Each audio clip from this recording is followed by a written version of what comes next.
I'm Jeff. I'm Greg. And today we're talking water.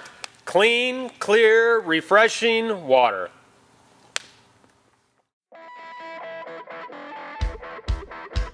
Welcome back to Talkin' Tiny, taped live at the Valley View Tiny House Company headquarters in Nashville, Tennessee, Music City, USA. Now let's get to Talkin' Tiny with your hosts, Jeff Loper and Greg Hanna. Build it, they gonna come, they gonna come. Yeah. All you gotta do is build it, baby. So before we get into today's episode of Talkin' Tiny, first we want to tell you about last night we had something very exciting happen. Our debut TV appearance happened. We were on FYI Network's Tiny House Hunting. So last night's episode followed a Nashville couple, John and Sarah, on their search for the perfect tiny house for them. All right. And they toured our Shenandoah model as part of the program. So check your local listings for a re-air of FYI Network's Tiny House Hunting, or go to their website, fyi.tv, and you can watch the complete episode there. You're going to be looking for the episode titled Tiny House Living in Nashville. Today's episode is about how beautiful water is and how not so beautiful water is, and how you need to protect against it. That's right. Water can be your worst enemy when it comes to building a tiny house, not only because it's if you're building outside, it could be raining on you, but you want to make sure that you are protecting your house every step of the way against water when you are constructing the exterior. And so proper water shedding away from the house begins all the way down to the framing, with how the eaves are constructed to hang out over the edge of the house, how your roof is put on, again, so it overhangs a certain amount to shed water away, roof pitch, etc., different things. And so today we're going to talk about the application of exterior materials. Again, as we mentioned, house wrap, you start at the bottom, work your way up, and you overlap it by at least 6 inches. Another place is when you're installing your windows. When you take your window flashing, whatever kind you use, we use Protecto Wrap. There's also a brand called Grace, and other manufacturers out there for window flashing, so get good quality window flashing. But again, you start at the bottom. You make your sill pans first, then you do your sides, and then you do your top. And So if when water gets to it, there's no way it can run down and hit an edge. It's always flowing over top. Yep. And then if you are putting, depending on the roof system that you use, we use metal roofing here, but if you ever have panels going on, again, you're overlapping the panels. You also need to take into consideration, if you're going to be towing your tiny house and you're pulling it in the rain, you need to take into consideration the direction of water flow as you're towing it. Right, and when you're towing it, it's just you're putting your house through hurricane-style winds, because just figure if you're towing at 50 miles an hour, let's say, you're forcing a rain. You're forcing water onto your house. So at the same time, in your thought process, you got to think that the rain is coming from this way. So you want to make sure when you're putting joints together that you got them overlapped to the point where it's going to push it towards the back as well as push it down. That's right. And so when we do the roofing on the leading edge of the house as you're driving down the highway, we will not have an exposed edge. Won't be a break in it. It'll be roofing, and we'll also have what's called gable rake running around on this particular home, running along the front leading edge. Now, then when we install the roof, we are sure to use the proper fasteners for doing so. And so no matter what material you're using, whether it's the siding, the sheathing, whatever it is on the exterior, that you're using the proper fasteners to do it, again, to avoid water penetration. So on the metal roofing, it's actually a screw with a rubber washer underneath it that helps seal out any moisture. So it's important, basically what you're saying is, to everybody out there, if there's a piece of material that you're using, building material, and there is a very expensive fastener of some sort that they recommend. There's a reason why they're recommending it. That's right. Always, in any case, read the manufacturer's instructions for the product that you are installing to make sure that you're installing to manufacturer's specifications. One, to make sure that your tiny house is watertight, but two, if you don't install it to manufacturer's specifications, it could void your warranty.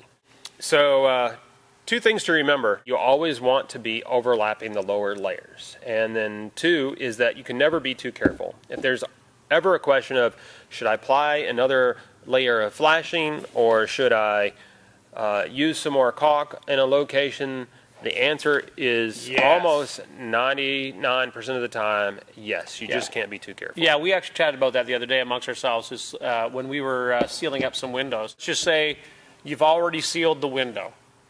You know, you've already sealed the window and it's fine, and you think to yourself, I wonder if I should put an extra bead of silicone around the window. Put an extra bead of silicone around the window. You're never going to hurt it. Yep. You know, any extra precautionary measures you can do to keep water out is always a good measure. That's right. So, Greg, why don't you tell us just a little bit about the current build that we have going on here? Yeah, the Yosemite. You know, we actually showed you guys all about it, you know, on the front end of the build on episode 1. And here we are. We've got, you know, siding almost, you know, actually more than 3/4 of the way up. Our windows are in. And I think, you know, Jeff thought it would be great to show you that when you're applying any type of materials, our siding, all of our window casings and stuff is all pre-primed. When we bought it, it all came pre-primed. But whenever you're cutting it to fit, best thing you should do anytime there's an open piece of wood, prime it. That way you're making sure it's primed so the water can't get into the end grain. End grain absorbs water significantly faster than any other face of a piece of lumber. You can see, obviously, the siding is eventually going to be seafoam blue, but we actually primed the cuts and you know, to seal them and you know, get them ready for the elements, for the water.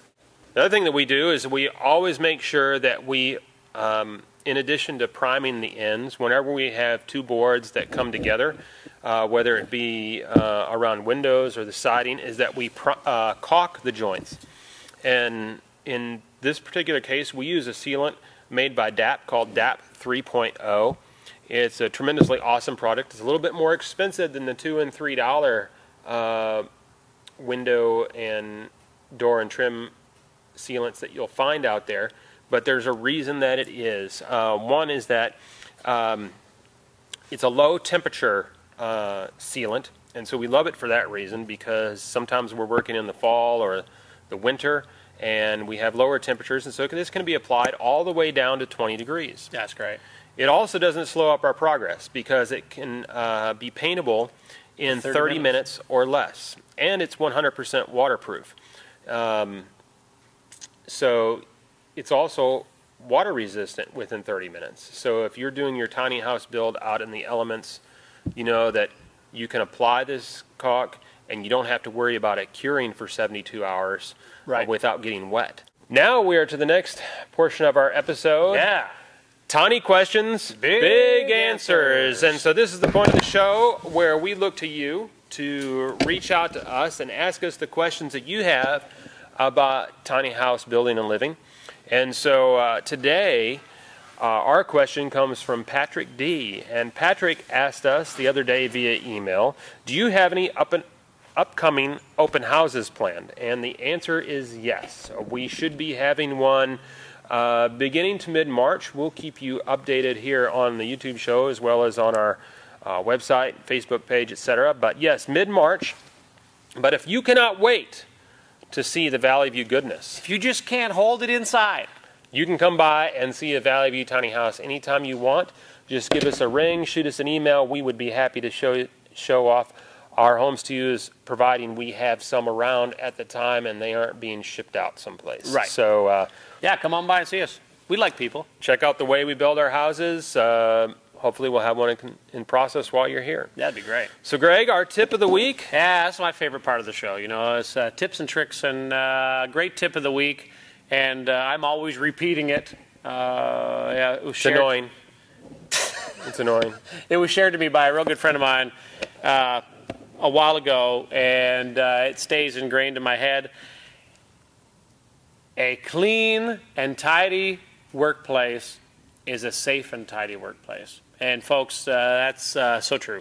You know, it's so easy to get when you get in the middle of your job and you know, you're cutting tons of wood and you're chopping and you're doing miter cuts and lumber's laying all over the place. Next thing you know, you're tripping on a piece of lumber and you're putting your hand out and you don't want to be leaning on something you're not supposed to be, like another saw that's got a blade on it or something like that. Yep, that's right. You know, so 2 or 3 times a day even, you know. My rule of thumb is, you know, you come in the morning, tidy up. That's right. Middle of the day, tidy up. End of the day, tidy up, and you know, keeps you safe and it looks better. And our quote of the week this week is, I look at it now and I don't think it's all that funny, but you sure did. Well, I think my jokes are funny all the time. You sure did think it was funny. You can't laugh at your own jokes. That's another episode. I was up at the highest point of the house the other day, putting up window trim, and Greg decided it was an opportune time to tell a joke. To feed him a good joke. And I did not see it coming, and I was not prepared. And you liked I had to say, stop telling jokes, dude. You're going to make me fall off the ladder. Is that the quote of the week? That is the quote of the week. Stop telling jokes, dude. You're going to make me fall off the ladder. What a quote of the week it is. That's a good one. We would like to thank you for watching Talkin' Tiny. Like us on Facebook at facebook.com/Valley Tiny Houses. Subscribe to our YouTube channel right here. And follow us on Pinterest at pinterest.com/VVTHC. And don't forget to go and watch the FYI Network Tiny House Hunting episode that aired last night. Tiny House Living in Nashville. So thank you so much, and we'll see you next time. See you then. Talkin' Tiny, take 25.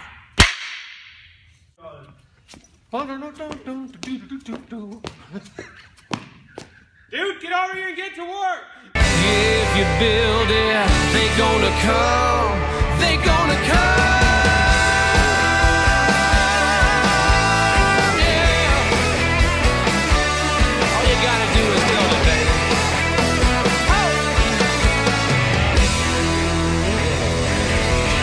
Take those off.